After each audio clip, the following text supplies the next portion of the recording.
सर्वांनी व्यासपीठ व इथं जमलेल्या माझ्या सर्व मित्रमैत्रिणींनो, मी सायली राजेंद्र कांबळे 12वी या वर्गामध्ये शिकत आहे। शिवजयंतीनिमित्त मी आज तुम्हाला जनतेचा राजा शिवछत्रपती या विषयावर बोलणार आहे। 350 वर्षापूर्वीचा शिवाजी महाराजांचा इतिहास हा धगधगता होता। असंख्य पराक्रमाच्या बळावर आणि कडवट निष्ठावंतांच्या मांडणीवर शिवाजी महाराजांनी 32 मनाचं स्वर्ण सिंहासन निर्माण केलं। एक मराठा बादशाह होणार होता। ही काही गोष्ट साधी नव्हती, पण तो होऊ नये म्हणून औरंगजेब जंग पछाडत होता। शिवाजी महाराजांचा राज्याभिषेक उधळून लावण्याची जबाबदारी त्यांचा भाऊ खान झान बहादूर खान कुलकत्ता सैबतजंग, काय जोरदार नाव आहे ना, खान झान बहादूर खान कुलकत्ता सैबतजंग। आता काही जण विचारतात की त्याची बायको त्याचं नाव कसं घेत असेल। आता आपल्या काय करायचं, कसं का घेणार, पण नाव जोरदार आहे, खान झान बहादूर खान कुलकत्ता सैबतजंग। पहिला आपली पण नाव जोरदार होती हो, तानाजी येसाजी, ज्यानं पण नाव घ्यावं त्याला जी म्हणावंच लागायचं।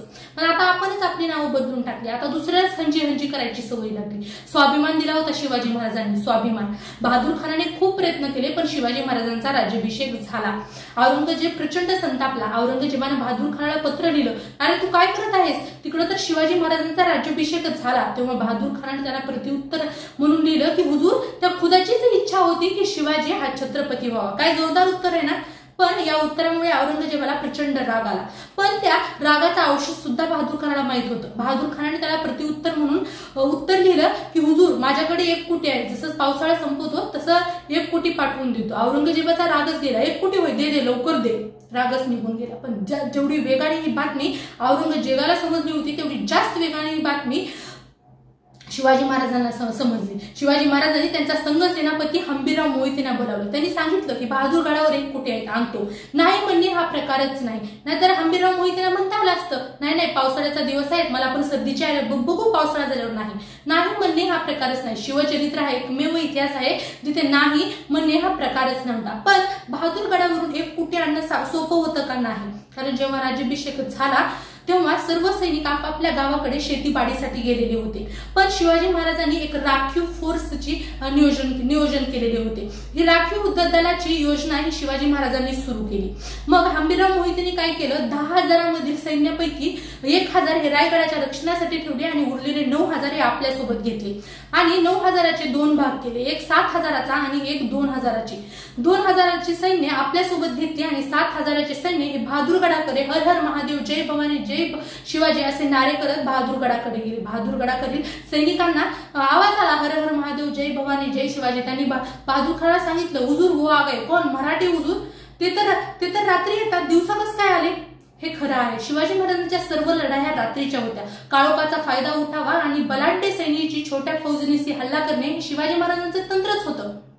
त्याला माहित होतं शिवाजी महाराजांचे सैन्य दिवसा येत नाहीत। पण बहादूर खानाला पण आवाज आला, हर हर महादेव, जय भवानी, जय शिवाजी आले वाटतं। म्हणल्यावर बहादूर खान म्हणला 50,000 असणार। बहादूर खानानं काय केलं, त्याची 35,000ची फौज घेतली आणि गडावर फक्त 2च सैनिक गडाच्या रक्षणासाठी ठेवले आणि निघाले लढण्यासाठी। आता मराठ्याचे सैन्य आणि मुघल सैन्य एकमेकांच्या आमने सामने, आता प्रचंड युद्ध होणार, आक्रमण। तसंच मराठ्यांनी रिव्हर्स घेतला, मराठे पुढे मुघल मागं, मराठे पुढे मुघल मागं। 3 मैल झाले, 4 मैल झाले, मराठे काय मागं वळून बघच ना। बहादूर खान म्हणाला, आता नाहीत वापस येणार, चला वापस। 3-4 मैल पुढे गेल्यानंतर बहादूर खानाच्या सैनिकाचा डबल आवाज आला, मग हुजूर मराठे फिर से आ गए। नंतर मराठे मुघल आमने सामने, आता आक्रमण, प्रचंड युद्ध होणार आणि मराठ्यांनी डबल रिव्हर्स घेतला, मराठे पुढे मुघल मागं, मराठे पुढे मुघल मागं। 3 मैल झाले, 4 मैल झाली, मराठे काय मागं वळून बघच ना। बहादूर खान म्हणाला, रुक जाओ, अब मराठे नहीं आएंगे। बहादूर खान निघाला गडाकडे। 3 मैल झाले, 4 मैल झाले, थोड्या वेळानं त्याच्या सैनिक म्हणाले, हुजूर मराठी फिर से आ गए। आता मात्र बहादूर खानाचं डोकं सटकलं। बहादूर खान म्हणाला, जिथपर्यंत जातील तिथपर्यंत आणायचं, आता या मराठ्यांना सोडायचं नाही। सैतान आहे ते मराठे सैतान, कुठून पण येतात, कुठून पण जातात, पोटामध्ये अन्न नसलं तरी पाठीचे कणे ताट ठेवतात। आता जिथपर्यंत जातील तिथपर्यंत आणायचं, आता यांना सोडायचं नाही। 3-4 मैल पुढे गेल्यानंतर त्याचा सैनिक म्हणाला, हुजूर लगता है मराठे तो रंजनगाव पहुंच गए, हम वापस, तू गप बस। जिथपर्यंत जातील तिथपर्यंत आणायचं, आता यांना सोडायचं नाही। मराठे पुढे मुघल मागं, मराठे पुढे मुघल मागं पुण्यामध्ये पोहोचले आणि काही मराठे सिंहगडाच्या घाटामध्ये आणि काही मराठे रायगडच्या घाटामध्ये लपून बसले। पण मराठे कुठं दिसत ना। बहादूर खानाला काय माहिती, सिंहगडाच्या घाटामध्ये फक्त 3 जण वावरतात, एक वारा, दुसरा वाघ आणि 3रे मराठे, 4थ्याचं कामच नाही। बहादूर खानाला काय मराठी कुठे दिसच ना। बहादूर खानाने सुरू केलं जितम जितम जितम, पण त्या बहादूर खानाला काय माहिती तिकडं तर हंबीरराव मोहिते 2000ची फौज घेऊन बहादूरगड गाठलं आणि तिथले 1 कोटी उडवले, 200 घोडे ताब्यात घेतले.